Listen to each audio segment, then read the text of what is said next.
নমস্কার বন্ধুরা, অর্পিত লিপি বিশ্বাসের আপনাদের সকলকে স্বাগত।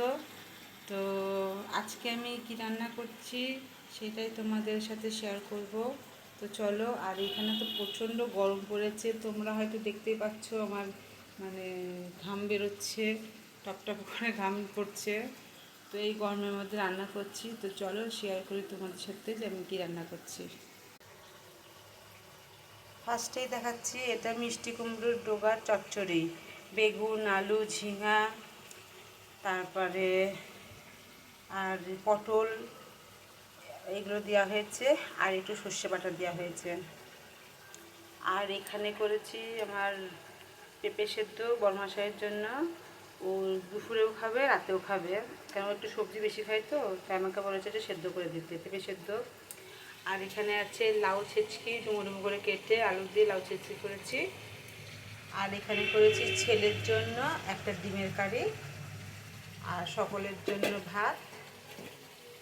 আর এখানে হয়েছে চিংড়ি মাছ। তো ছোটো ছোটো চিংড়ি মাছ নিয়ে এসেছিলো। এই যে চিংড়ি মাছগুলো হয়তো সঠিকভাবে ঠিকভাবে দেখা যাচ্ছে না। এই যে ছোটো ছোটো চিংড়ি মাছ নিয়ে এসেছিলো।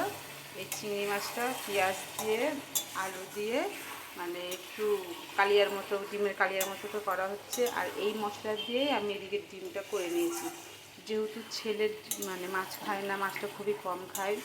তো ওর জন্য আলাদা করে ডিমটা করে নিয়েছি। আর এটা হলো আমাদের জন্য। ছোটো ছোটো চিংড়ি মাছ নিয়ে এসেছিলো, তো ভাবলাম এইভাবেই করি, খেতে ভালো লাগবে। এখানে দিয়েছি আলু, পেঁয়াজ, তারপর রসুন বাটা, আদা বাটা, টমেটো সস, যেহেতু টমেটো নেই তো টমেটো সস দিয়ে দিয়েছি। আর এটা খেতে বেশ ভালোই লাগে, তোমরা একদিনকে বাড়িতে ট্রাই করে খেতে পারো, আমাদের তো ভীষণ ভালো লাগে। তো এই হলো।